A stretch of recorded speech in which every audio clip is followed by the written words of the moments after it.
Le titre de notre exhortation est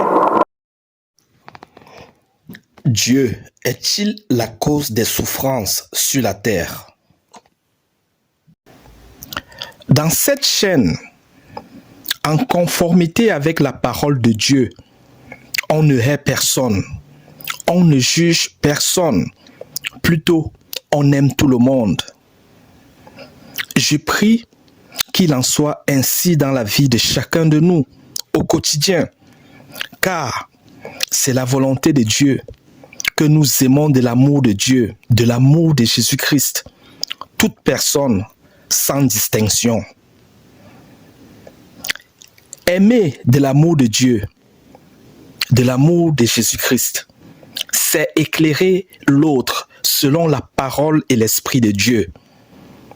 C'est donner à l'autre ce que Dieu nous a donné de bon pour le bien-être et le salut de l'âme de tout un chacun. Permettez-moi donc de vous donner ce que Dieu m'a donné de bon pour nous tous. Déjà, je tiens à vous rappeler que Dieu nous a tous créés à son image, selon sa ressemblance, dans le dessein que nous soyons ses représentants sur terre et que nous lui ressemblons plus intérieurement, dans notre cœur, dans notre caractère, dans notre conduite, dans notre processus en toute situation et en toute chose. Je vous demande maintenant, quelles sont vos valeurs? Comment les représentez-vous? Quels symboles les donnez-vous? Car nos valeurs matérialisent notre choix de société qui régit notre mode de comportement, inspiré par une autorité spirituelle. Car à la tête d'une société, il y a toujours une autorité spirituelle. Pas étonnant que nous choisissions ce que nous voulons, car Dieu nous a créés libres, avec le pouvoir de faire le choix que nous voulons. Cependant, Dieu nous demande de faire le bon choix, qui est de le connaître, de marcher avec lui et de l'aimer. C'est une ignorance d'en vouloir à Dieu. C'est une ignorance de s'irriter contre Dieu et de l'accuser pour les choses mauvaises, les souffrances, les revers que nous subissons. Nous devons plutôt faire le bon choix. Car lorsqu'on fait le bon choix, celui de connaître Dieu, de marcher avec lui et de l'aimer, Dieu lui-même s'invite à nous par Jésus-Christ. Marche avec nous. Prends sur lui nos défis, nos fardeaux, nos tempêtes, nos souffrances et nous communique en échange sa paix dans notre cœur, la foi, l'espérance, l'assurance de victoire dans l'épreuve, la délivrance, l'assurance d'un avenir meilleur. Il nous fait ainsi entrer dans son repos en nous fortifiant, en nous guidant dans l'épreuve, en nous portant et en nous donnant la victoire, la délivrance et l'assurance d'un avenir meilleur. Tout ce temps de tempête, de souffrance, de défis, de revers, avant que Dieu l'éloigne de nous, avant que Dieu nous donne la délivrance, la victoire, avant que Dieu mette un terme à cela devant nous, vise à nous façonner pour la gloire de Dieu, à augmenter notre désir et notre dépendance de Dieu, à convaincre notre foi en Dieu, afin que nous devenons forts en Christ, afin que nous devenons des véritables enfants de foi en Jésus-Christ, afin que nous rendons témoignage à son secours, à sa bonté, à son amour et à sa puissance pour ramener, encourager les autres à revenir à lui. Accuser Dieu pour tout ce qui nous arrive de mal, ce n'est pas nous connaître nous-mêmes. Je veux dire, ce n'est pas connaître notre catalogue, notre manuel de fonctionnement et de maintenance que notre Créateur a fait pour notre bien-être et notre salut. Par exemple, quand un manufacturier fabrique un appareil, il donne le manuel d'utilisation et d'avertissement afin que l'appareil soit bien utilisé, sans lequel l'appareil sera mal utilisé et subira des dommages. De même, Dieu, je veux dire Jésus-Christ, nous a donné notre manuel pour notre bien-être et pour le salut de notre âme. Ce manuel, c'est la Bible et surtout plus le Nouveau Testament contenant les enseignements de notre Seigneur Jésus-Christ, sans toutefois négliger l'Ancien Testament. Le manuel que Dieu, Jésus-Christ, a fait pour nous guide à établir une relation d'amour avec notre Créateur, avec Jésus-Christ lui-même, une relation d'amour entre Jésus-Christ et chacun de nous. Jésus-Christ, notre Seigneur, voulant lui-même devenir pour chacun de nous notre propre berger. Ce manuel vise à nous donner la puissance par le Saint-Esprit pour nous transformer, nous guider, nous garder en Dieu et pour Dieu, et pour nous libérer de la puissance de Satan et des démons qui soumet le monde à toute espèce de méchanceté, d'injustice, de convoitise, d'égoïsme, d'actes odieux, comme nous le voyons sur la terre de nos jours. Notre manuel, je veux dire la Bible, a été fait par Dieu au travers des hommes, inspirés par son Saint-Esprit, en tenant compte des obstacles auxquels nous serons confrontés sur terre avec la présence de Satan et de ses démons. Car avant que Dieu ne crée l'homme sur la terre, Satan et les démons étaient déjà présents sur la terre. Le péché est venu sur la terre par Satan, qui, par haine pour Dieu et par jalousie pour l'homme, a séduit Ève et Adam pour qu'ils pêchent contre Dieu. Car Dieu, dans son cœur, avait fait de l'homme son héritage, son héritier. Et c'est ce que nous sommes encore aujourd'hui dans son cœur, par notre foi en Jésus-Christ. Oui, par haine envers Dieu et par jalousie envers les hommes, Satan et ses démons manipulent toute personne ignorante ou de mauvaise foi que nous sommes, afin que nous nous haïssons les uns des autres, nous nous détruisons les uns des autres, nous devenons une cause de malheur pour les autres, et que nous devenons comme eux, je vais dire comme Satan et les démons, destinés à la perdition éternelle, à la seconde mort, qui sera notre présence dans le feu de la géhenne. C'est la raison pour laquelle nous observons des guerres, des famines, des injustices partout dans le monde, à cause de l'influence des puissances du mal sur des personnes qui ne connaissent pas combien ils ont besoin de Jésus-Christ pour être délivrés de ces puissances de manipulation afin de mener une vie victorieuse de foi en Dieu par Jésus-Christ et sauver leur âme. Dieu nous demande de ne point juger. Ainsi, nous ne jugeons personne, car Dieu seul est juge. Cependant, Dieu veut que nous revenions à temps à lui avant qu'il ne soit trop tard, car sa grâce, c'est maintenant. L'entrée dans le royaume des cieux, c'est maintenant.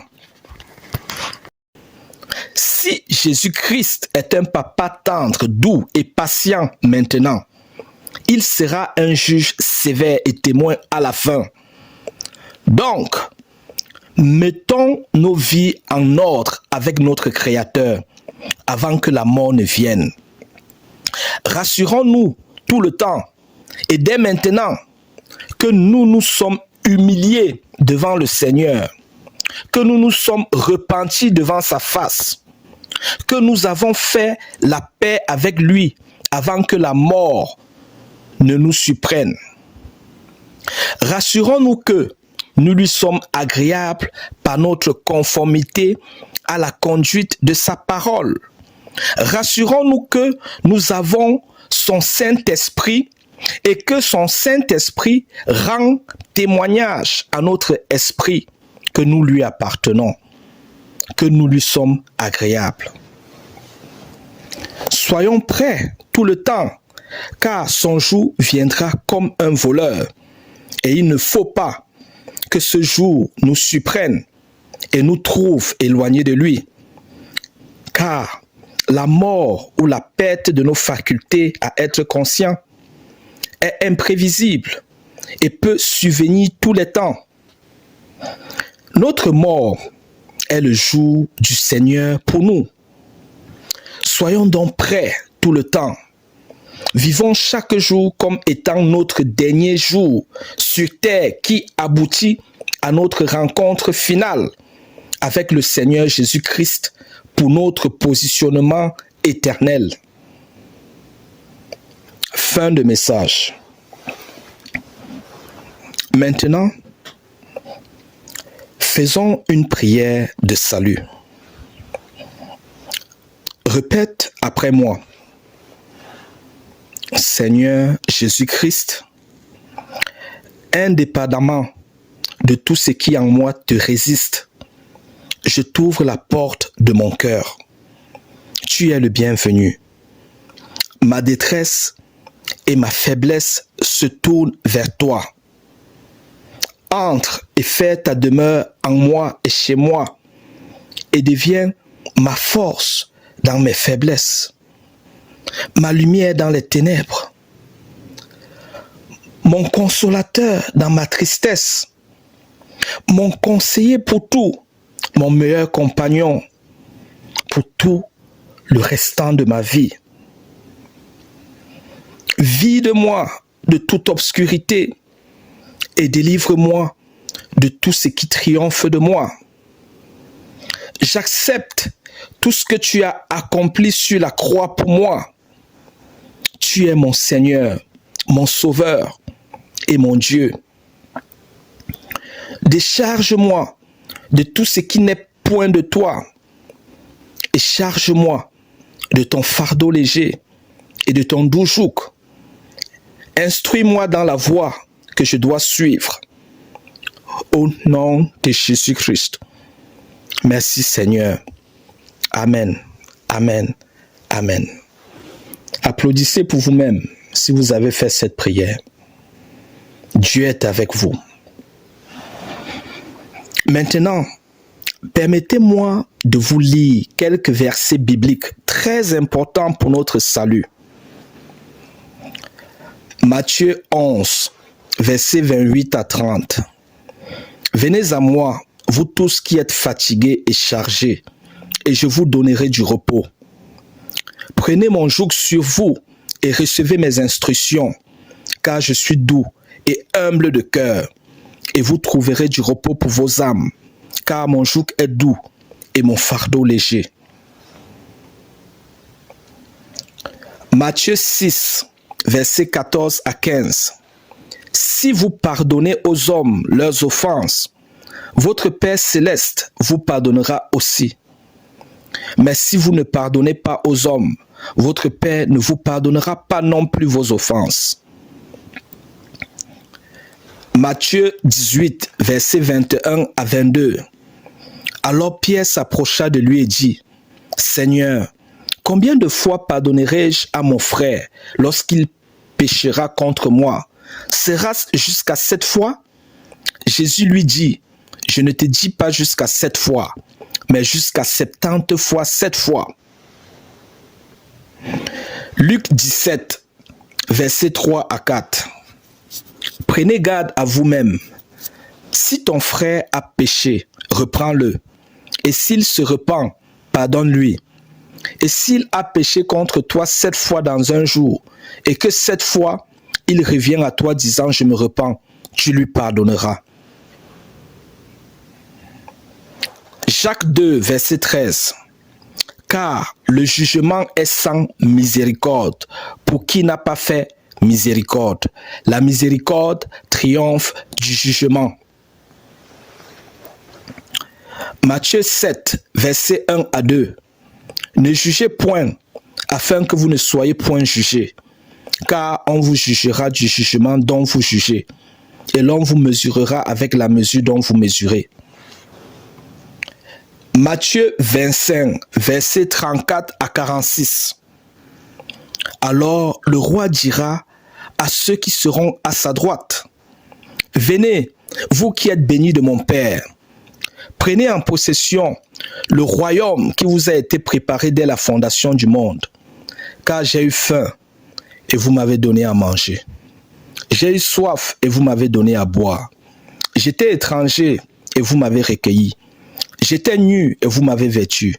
J'étais malade et vous m'avez visité. J'étais en prison et vous êtes venus vers moi.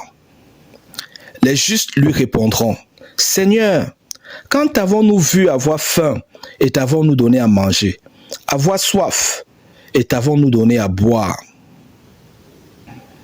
Quand avons-nous vu étranger et t'avons-nous recueilli, ou nu et t'avons-nous vêtu?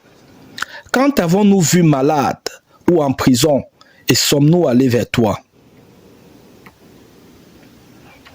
Et le roi leur répondra, je vous le dis en vérité, toutes les fois que vous avez fait ces choses à l'un de ces plus petits de mes frères, c'est à moi que vous les avez faites. Ensuite, il dira à ceux qui seront à sa gauche, retirez-vous de moi, maudits, allez dans le feu éternel qui a été préparé pour le diable et pour ses anges, car j'ai eu faim et vous ne m'avez pas donné à manger. J'ai eu soif et vous ne m'avez pas donné à boire. J'étais étranger et vous ne m'avez pas recueilli. J'étais nu et vous ne m'avez pas vêtu. J'étais malade et en prison et vous ne m'avez pas visité. Ils répondront aussi, Seigneur, quand avons-nous vu ayant faim ou ayant soif, ou étranger ou nu ou malade ou en prison et ne t'avons-nous pas assisté? Et il leur répondra, je vous le dis en vérité, toutes les fois que vous n'avez pas fait ces choses à l'un de ces plus petits, c'est à moi que vous ne les avez pas faites. Et ceux-ci iront au châtiment éternel, mais les justes à la vie éternelle. Fin des versets bibliques. Clôturons maintenant par une prière. Père céleste, au nom de Jésus-Christ, merci de localiser dans ta miséricorde tous ceux qui voient ou entendent ce message. Localise-nous tous dans ta miséricorde. Révèle-toi davantage à chacun de nous. Porte-nous et deviens pour chacun de nous notre propre berger. Accorde à chacun de nous les bénéfices de ta présence dans nos vies. Au nom de Jésus-Christ. Au nom de Jésus-Christ. Au nom de Jésus-Christ. Merci Seigneur. Amen. Amen. Amen.